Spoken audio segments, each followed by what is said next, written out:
everybody, this is Eve West. Thank you for tuning into my YouTube channel. This channel is dedicated to a book I wrote. It's called Follow. My book looks at spirituality from a holistic standpoint, not just psychological, but also earthly. When we think of a human being, we should think of ourselves as demigods.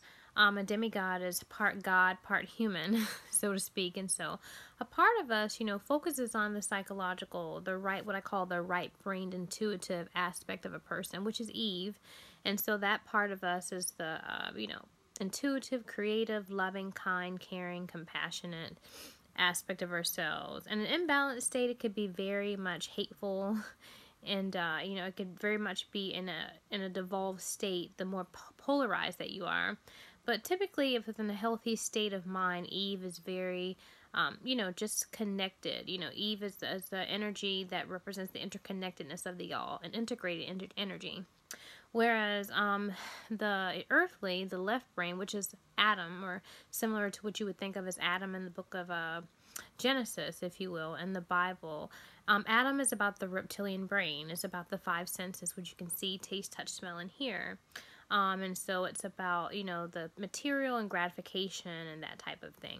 And so it's important for us to be able to embrace both sides of ourselves and balance those aspects of ourselves so we can ascend, if you will, off the earth plane and from this hellish state of mind that we're in.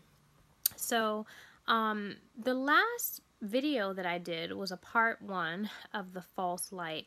All of my videos are geared toward giving you some prior knowledge about the chapter, the next chapter in the book, and I highly encourage you to read to look at the video before you read the chapter, because a lot of topics I focus on are very controversial and they're very unorthodox, and so it's very important, I believe, that you hear my perspective before you paint your perspective on the things I've written in the book, just so you can have some context as to, the concepts that I'm exploring, if you will, in each of the chapters.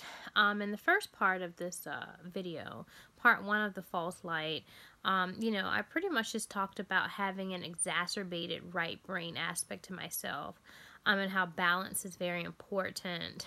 What I'm going to do is just read you an excerpt, if you will, from my from that chapter, instead of getting into everything in the last video, just to kind of sum up, if you will, what I was actually talking about.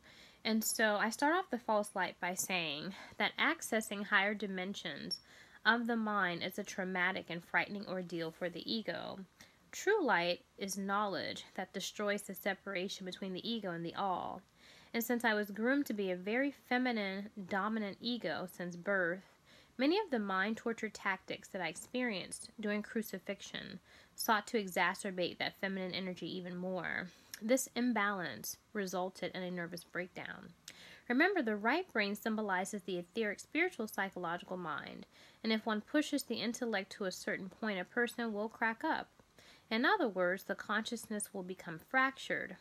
In order to experience earth reality in its fullness, we must maintain a sense of balance. This is why the Bible states to honor your mother and your father. However, this is not meant in a literal sense. The mother is the masculine left brain that symbolizes one's nature, whereas the father is the feminine right brain that symbolizes the spiritual etheric body. And as Jesus, the physical ego of his spiritual father, said in John 14:6, "No man cometh unto the Father but by me. Therefore we cannot ascend to heaven without descending into hell." Nature and spirit must be in union as one. Although the New Age disguised itself as a movement to promote wholeness, it actually facilitates an environment that does the opposite. Due to the various trickery represented or presented by the New Age, I became so right-brain inflated that I experienced a period of utter insanity. The New Age is designed to rid the earth of true knowledge. It is designed to rid the earth of Eve. And so, in a nutshell, I pretty much just talk about in the last video how basically my right brain just was so inflated through different spiritual practices of the New Age, such as meditation, eating a vegan diet, reading a whole lot of different spiritual doctrines and things like that. And, those things definitely work to make me even more imbalanced and to make me even more, I would say, to push me out of the body, so to speak. So the purpose is to obtain a sense of balance, if you will. And so, when I was, practicing certain spiritual practices, such as meditation, because as a young kid I was conditioned to deny the body, and so purposely conditioned to be that way. So meditation did not work for me, because meditation is for people who are very grounded and they need to get beyond the physical to higher planes of existence. And so that was definitely something that worked against my groundedness, if you will.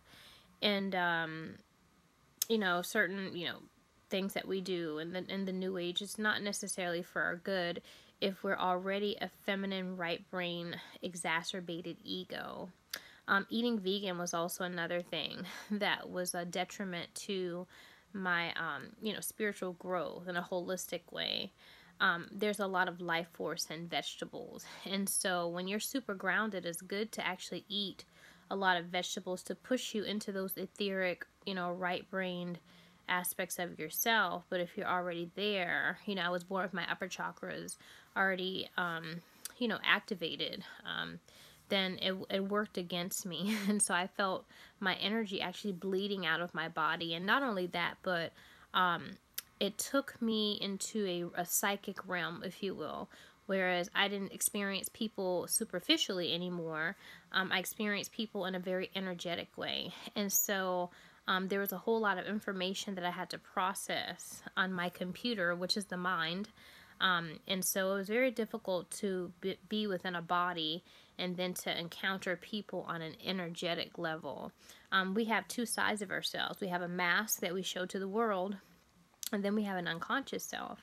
And so as a result of eating a vegan diet and trying to do meditation and all of these different things, I not only met people with their superficial mask, but I also was able to sense more what was behind their mask. And it literally drove me insane to be able to encounter people in such an energetic way.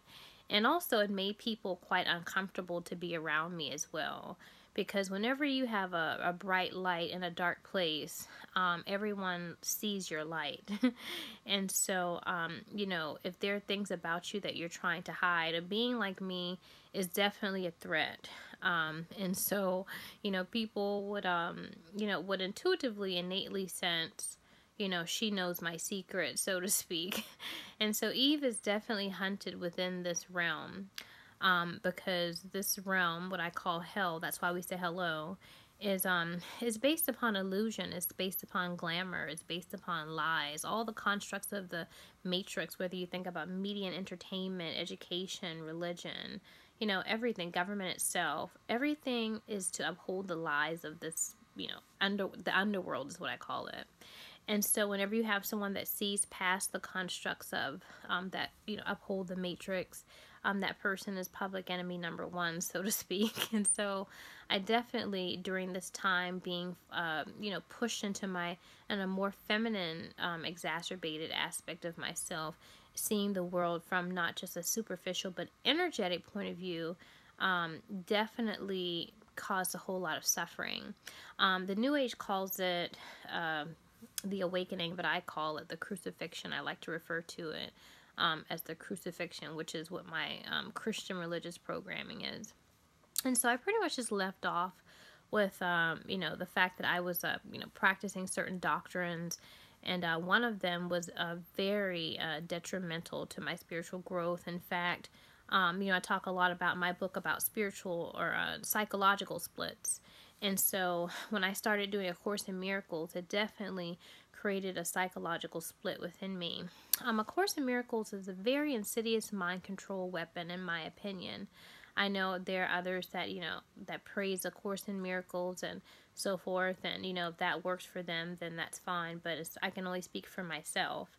And so as far as my ego is concerned, I was once I woke up out of my stupor, so to speak, I really, was able to see A Course in Miracles for what it is.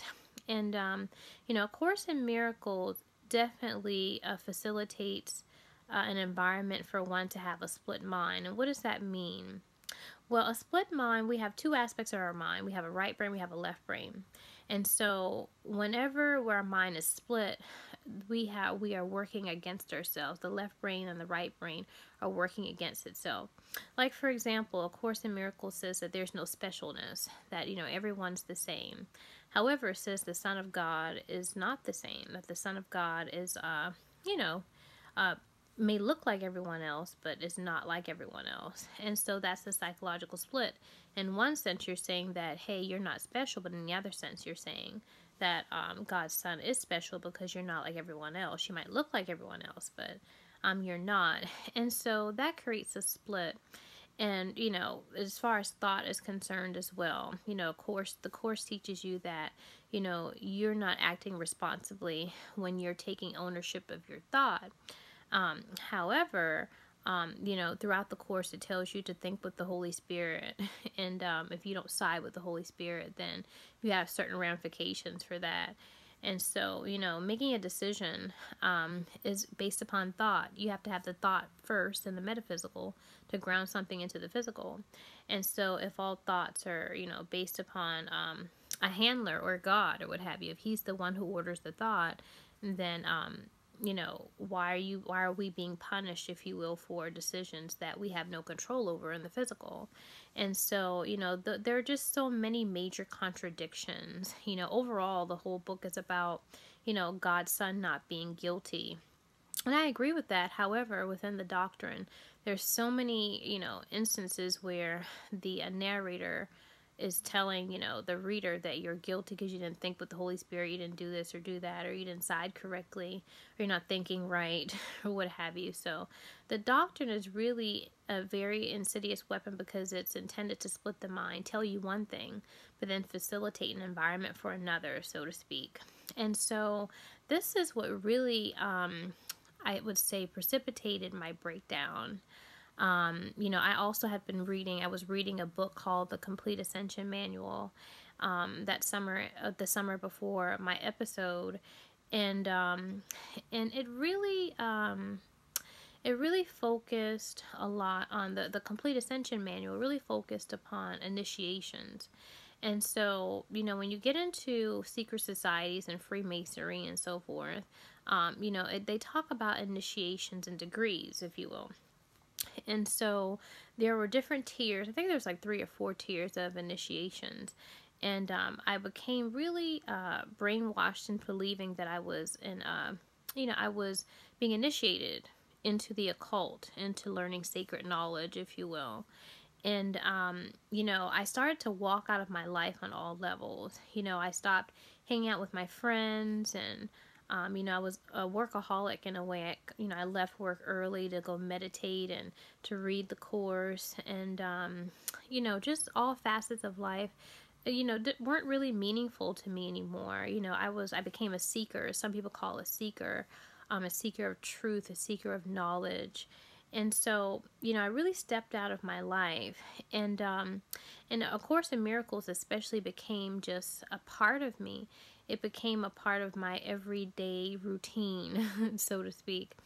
And so one particular day at work, I was really, having a mental breakdown because, I wanted to pass my initiation. I wanted to make sure that I accessed higher levels of knowledge, and I was, in a way being fed intuitively that I wasn't meeting the mark, so to speak. And so, and trying to apply my forgiveness lessons and things like that. And doing the Course, I really went on a love crusade. So I was already feminine and inflated, a very loving person. But I started to go through a time of, I guess you would say, like, undoing. And so things that people had done to me, I started looking at like they hadn't done it to me. It's very weird. Like, for example, I talk about in the book how my ex-husband, was unfaithful in our marriage numerous times. And so in reading the Course, it teaches you that no one really does anything to you. The Course teaches you that you project everything onto people. And so, in reading that, I really just felt like, I was the reason why my husband had cheated on me. And so, in a way, I was thanking him. I thanked him for allowing me to experience that pain and suffering because he cheated on me, because that was something that my higher self or my soul wanted to experience.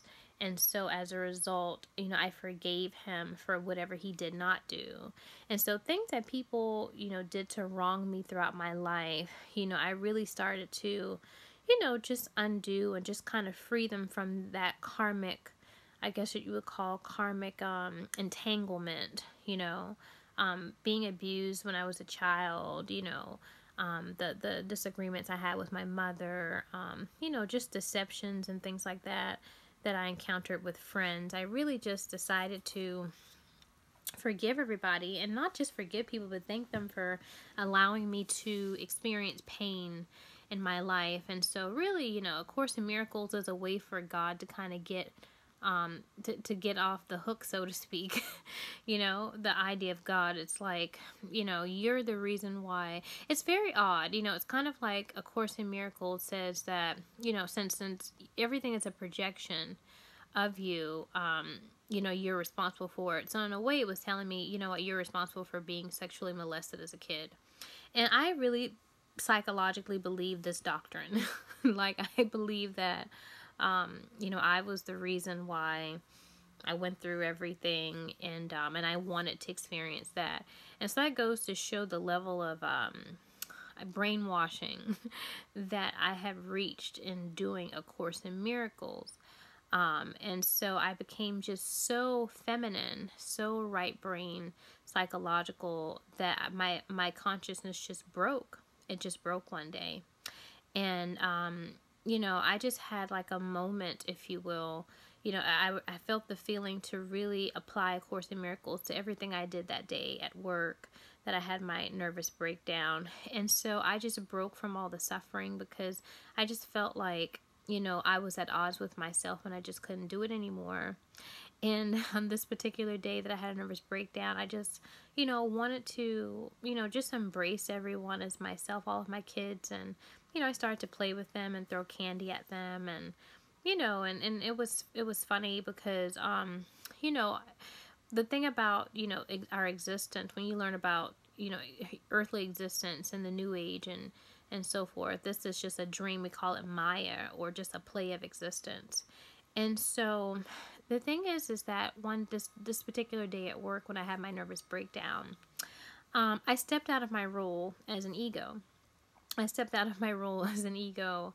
And I had a break in my, I guess, with my role, and it really, it almost fractured me and destroyed my ego. Because one of my kids, or what have you, after, I pretty much told the kids, oh, we're just playing here. I'm not really a teacher. This is just a play of existence, or what have you. One of my kids, she said, well, my name is so-and-so. She said, my name is Mimi. And that kid's name is not Mimi. I had taught her for, at that point, over 6 months, 7 months or so. And so it was a shattering of my reality. It was like, okay, that kid's name is not that. And, all of the kids were just kind of looking at me and staring at me. And I was just like, oh, okay, this is weird. This is strange. And so I couldn't, at that moment, when I had a break in my reality, so to speak, I felt a rush of, I guess that's what you would call guilt, come upon me. And the Course in Miracles talks about this, and this is the part of the Course that actually is true. Whenever you are transcending the physical, you will have a rush of guilt upon you because of your programming. programming is very insidious, and anything that you feel guilty for is not innate to your soul. Everything that we are within this reality is painted upon us. And so it's designed to create, I guess what you would call it, unconsciousness and phantoms within the psychological mind. And so all the things that have been programmed into my mind came rushing upon me at the forefront. And I felt really guilty for it. I felt really nasty and dirty for all of the things that came upon me. And so it wasn't until much later that I really came to understand how the soul is actually made to feel guilty, and the insidious tactics that are done to make the soul feel guilty. And talking about psychological splits, for example, sex is a big thing within the demiurge matrix. And I talk about how through media programming and religion, how it's designed to put a human being against themselves. Like, for example, there's a commercial called Sling. It's for some type of cable TV. It's called Sling TV. And so the people that promote their product for Sling, they associate it with swinging, which is a type of like condoned adultery, if you will, oftentimes in some type of like orgy type of setting. But that's, media and entertainment. However, if you went to, like, say your Bible study or something like that, you couldn't say, well, I swang last night and it was wonderful and fulfilling.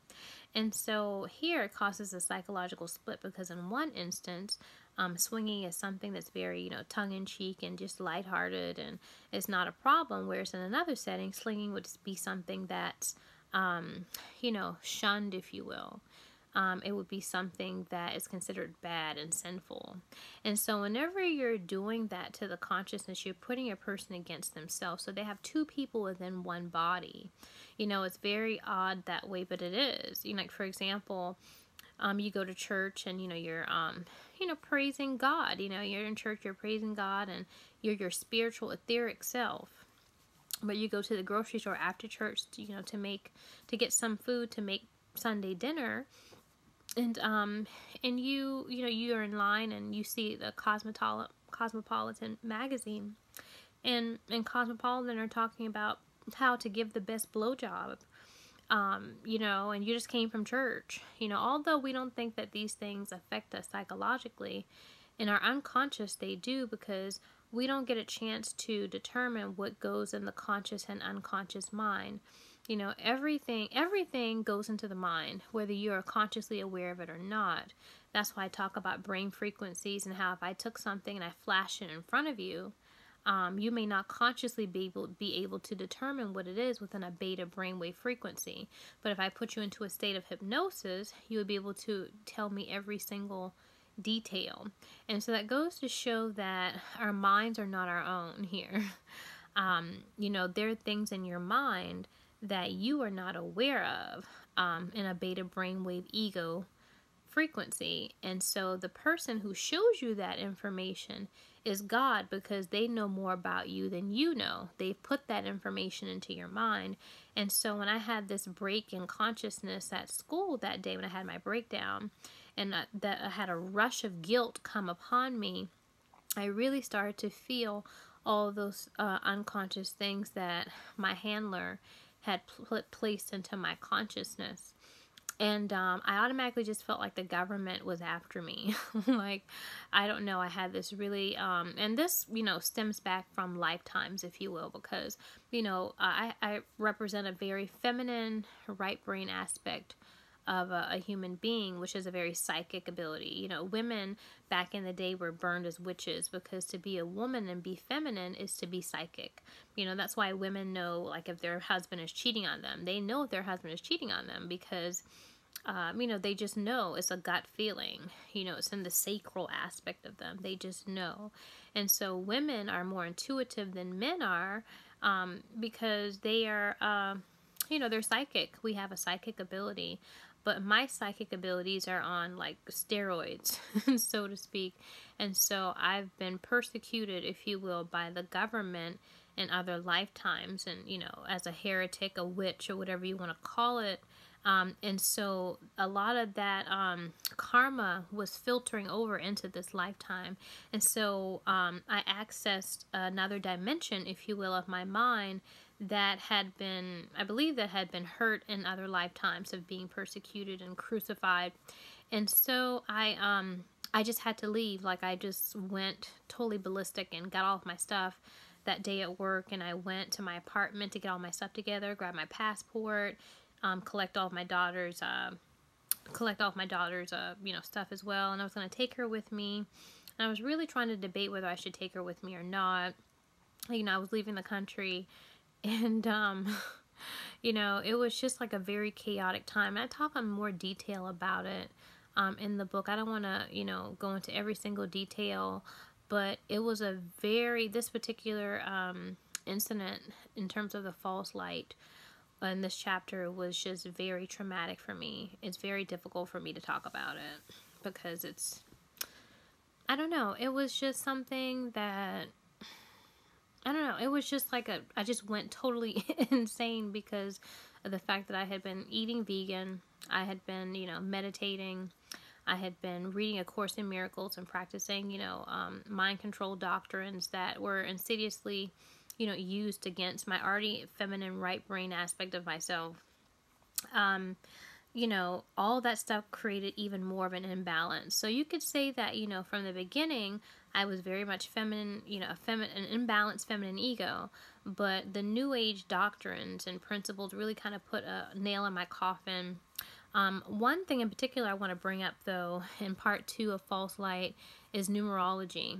Although I talk about different mind control tactics in other chapters in the book, numerology was very devastating to my consciousness because numerology teaches you that when you see certain numbers, that they mean certain things. And so one thing about society, you can't avoid numbers. And so my mind would automatically start decoding the meaning behind numbers, where I didn't even see numbers anymore. All I saw was messages, if you will, when I saw numbers. And so numerology definitely inundated my mind with so much information. And, going back to something I said in the last video, whenever you put too much information on a computer, it shuts down. Well, the same thing goes for the mind. The mind is a computer. You put too much information on it, it shuts down. So numerology was very much devastating. And I got, I really started doing numerology when I found a website. It's called Doreen Virtue. I think the medium that I had spoken to when my daughter started to channel in my apartment, I think she introduced me to Doreen Virtue. And so Doreen Virtue is like an angel intuitive, if you will. And, she teaches you about the angels, and she has these little tarot cards where you can ask the angels a question and they'll give you, guidance or whatever the case is. And then she has like she had the cards, if you will, the angel cards that gave numbers. And so if you saw certain numbers, then you would actually have a message from the angels or something. And so out of all the numbers, the one that was most devastating was the number 11. And it's so interesting in the New Age that 1111 is the signature synchronicity, so to speak. But the number 11 literally drove me insane because when you're, in your awakening stage, your kundalini is becoming awakened. What does that mean? Your earthly part of you that's been suppressed and has not been honored. And so that sexual nature, that carnal sexual nature that hasn't been able to be expressed is coming out. And so whenever the kundalini has been suppressed and made to sleep throughout the incarnation, it's very disgusting and debased. And so when I saw the number 1111 or the number 11, it indicates that you should keep your mind positive because your thoughts are quickly manifesting into form. And so in combination with my kundalini and all these thoughts that I had that were, negative thoughts that were coming out because of a suppressed kundalini, and then to have numerology that told me to think positive, there was no way that I could think positive. So I was really being put against myself with a lot of New Age, spiritual principles practices and things like that. But numerology was one of the most horrible, that worked against my psyche and caused such a horrible psychological split within me. And so, I had a breakdown, and my breakdown resulted in me, taking my daughter, and, we were going to leave the country, but the thing is that I could not get out of the city. It was funny because the city that, that we were in, when we were in Columbia, South Carolina. It's not a small town per se, but it's a step down from Charlotte, North Carolina. It's a small city, if you will, and the traffic is never really bad, but the traffic that particular day that I snapped, so to speak, was horrible. And so I just couldn't get out of the city. And my daughter and I, we went into the woods. And I was, didn't quite know how I was going to get away from the government, so to speak, and shield my daughter and shield myself from, experiencing, if you will, punishment, if you will, from the government. And I had really, with all of the New Age doctrine that I had experienced and I put into practice, it really caused a psychological split that, inflated my right brain to the point where I just really just lost it. But I go into more detail in the book about, that particular time when we were, in the woods and we were hiding from the government and so forth. And, I talk about, I was, really just in a very poor psychological state due to being so, into putting these New Age practices into place. And so overall, pretty much the false light is just showing you how the New Age is just a new covenant, if you will. It's a new covenant that destroys Eve, that destroys the feminine right brain. The creators of, our world, if you will, our false reality, do not want truth here. They do not want the truth here. And so because they do not want the truth, they must exterminate us, if you will, like exterminating Jews. They must exterminate the truth. And they will try to exterminate the truth at all costs and use different psychological tactics, if you will, in order to eliminate, the truth. And, Eve is the truth. When we look back at, the book of Genesis and how God, the creator God, was mad at Eve, if you will. And so, he made her, I guess what you would call, her ability to have children, unbearable, and caused, Adam and Eve to be excommunicated, if you will, from the garden. And so, the creator God in the book of Genesis is an elite, if you will. The elite are the people that govern our existence in this false matrix reality. And it's, no one ever really talks about why evil exists in the book of Genesis. Why does evil exist? In order for there to be a tree of good and evil, evil had existed before Adam and Eve actually attained knowledge of it. So, evil stands for making Eve ill. And so as I was waking up in the Matrix, I started to really see things for what they were, such as Easter. I was told that, Easter was a holiday where Jesus died on Friday and he rose on, Sunday and so forth. And, when I read in the Bible that Jesus never died, it says, and he even says in the Bible that I did not ascend, I have not ascended. And then he goes to eat with his, with his disciples and, afterward. And I really just was flabbergasted. I'm like, really? I was told that Jesus died on Friday. And so, reading the Bible in a literal sense, became, just became an afterthought. And I really started to see the Bible in a more metaphysical viewpoint as opposed to seeing it in a very literal sense, like how I read it when I was in, more asleep in my dreaming days, so to speak. But I really started to wake up, a lot to various lies I was told. And Easter is really about Eve, because when you think of the egg, like, people don't think, okay, why do we have Easter eggs? Well, the egg represents the feminine. It represents the feminine right brain aspect. And so when you're dyeing Easter eggs, you're glamorizing the feminine aspect, with colors. And so this goes back to the different colors of the zodiac. And so when we think about Easter egg hunts, it's really something about hunting Eve, or destroying knowledge, destroying Eve, the feminine right brain aspect of a human being. And so these different demiurge holidays and things like that, even Christmas, I love Christmas as a little kid, who doesn't? But when I read Jeremiah 10, it talks about how the Christmas tree is for heathens. And it talks about how, heathens and people who have vanity, and in other words, Satanism, they worship Christmas trees. And seeing biblical text that validates this. Like I said, look it up in Jeremiah 10. It's right there. I really started to even go through even more of a psychosis, if you will, because all the lies that I had been told and everything that I had been groomed to believe was, really just celebrating my enslavement, if you will. I was celebrating the enslavement of my consciousness.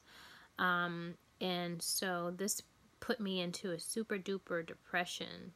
But, after my breakdown, I still was, I still did A Course in Miracles. I still, tried to create, proposals to get money to actually do the curriculum for A Course in Miracles.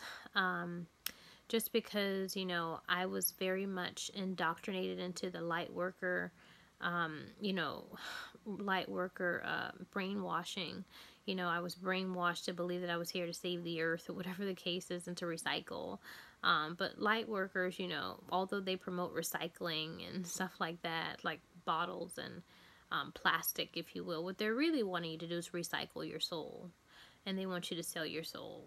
That's what the light worker corps, if you will, are about. And so that's why I exposed this as the false light, because, I almost fell into the trap, and I was going to lose my life. I was going to lose my life if I did not wake up out of the whole, stupor of just, false information and false knowledge. And I really got swept up into, just believing in the hype and believing in, all these new age doctrines. And I call them false prophets of the I guess you would call, of the new age, if you will, the false prophets. And we learn about in the Bible how they're false prophets. And so I really, got bamboozled, if you will, so to speak. And, it's very interesting when it talks about star children and talking about that, in star seeds, if you will.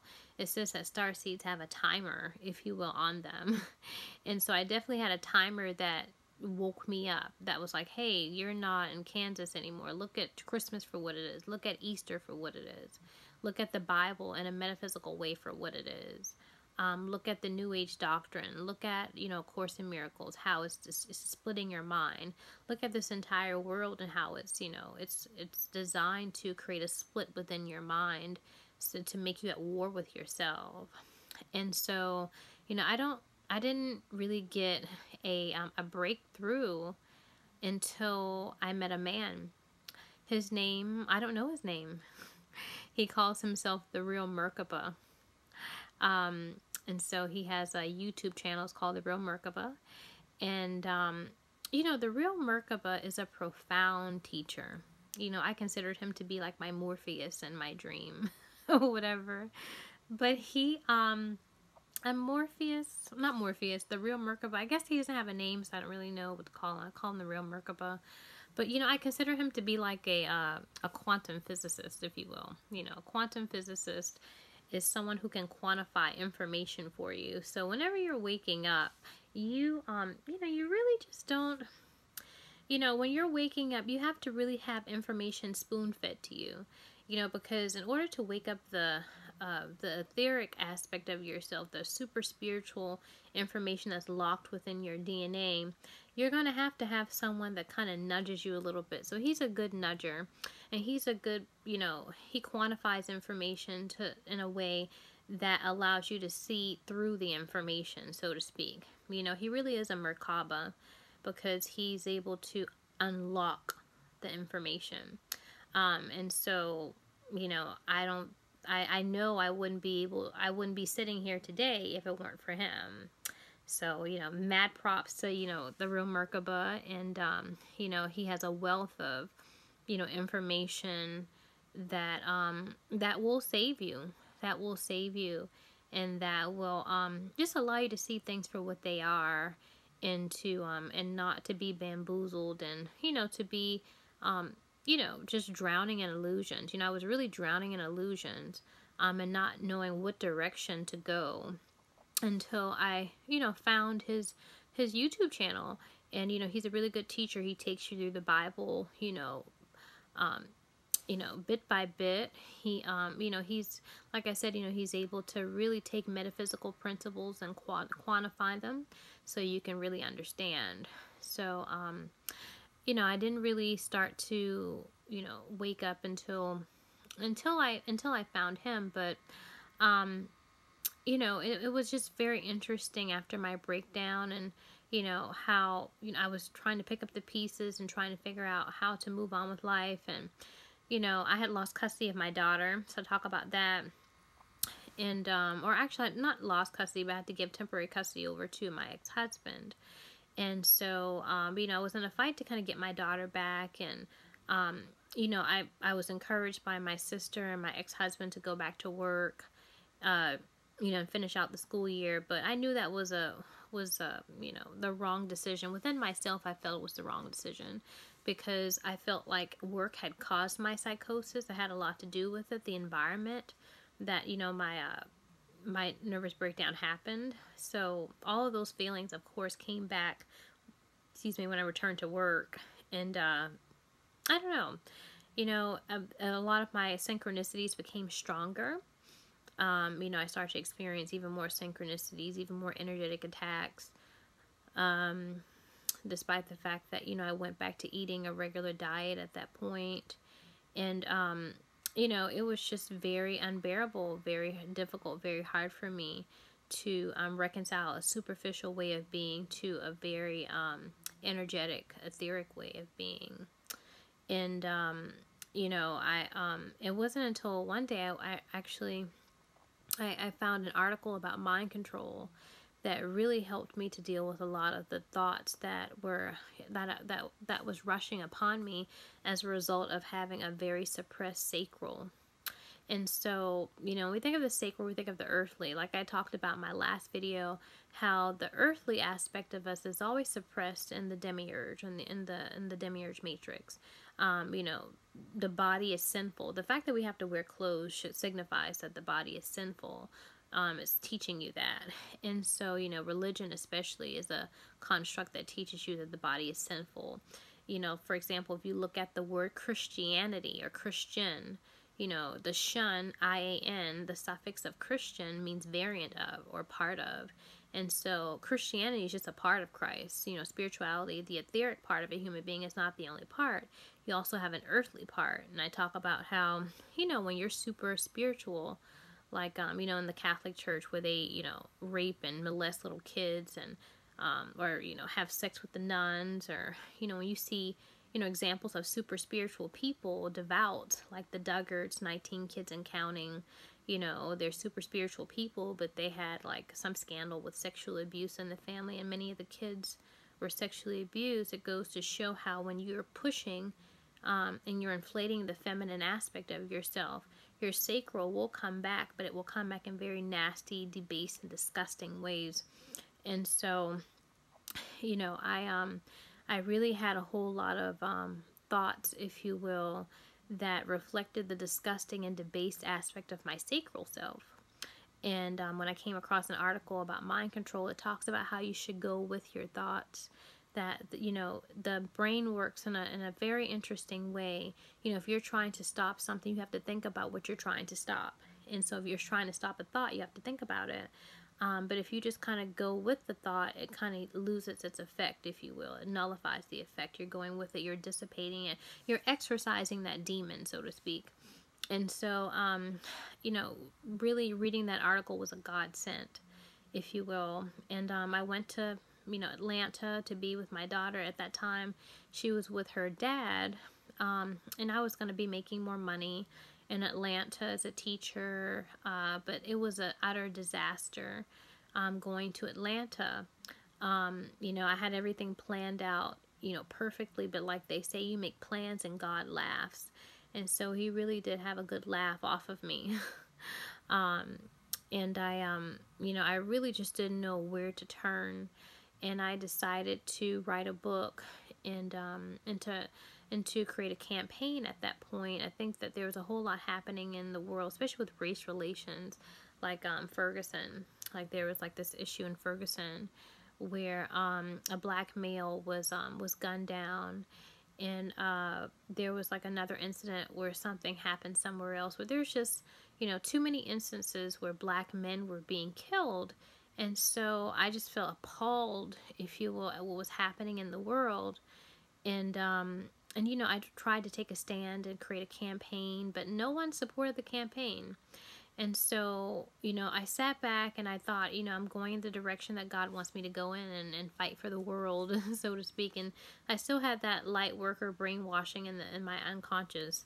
But, you know, when I really started to see the world as an inner condition, I stopped writing the book, the first book that I started to write.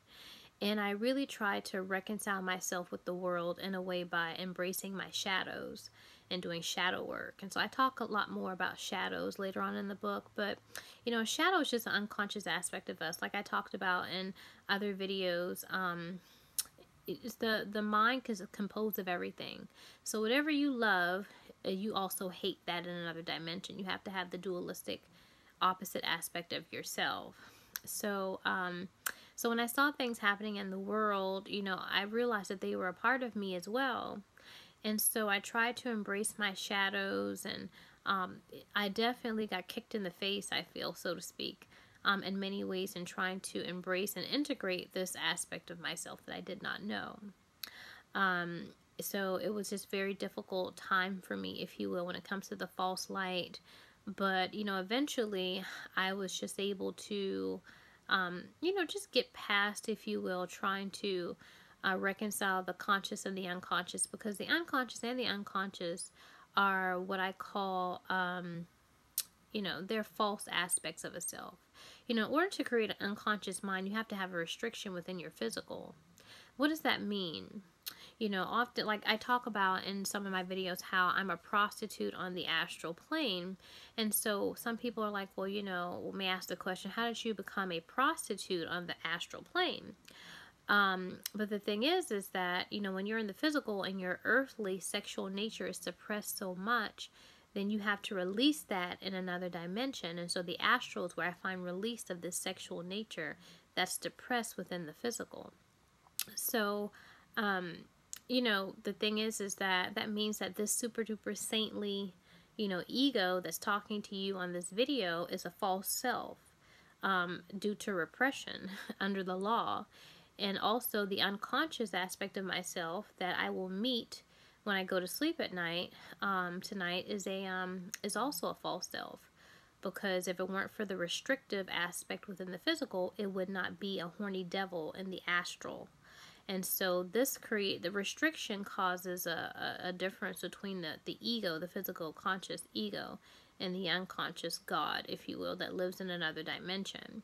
So, you know, I don't really feel bad about embracing shadows, because, you know, I was really, in essence, trying to embrace an aspect of myself that's not true. So, so pretty much, you know, that's what the false light is about.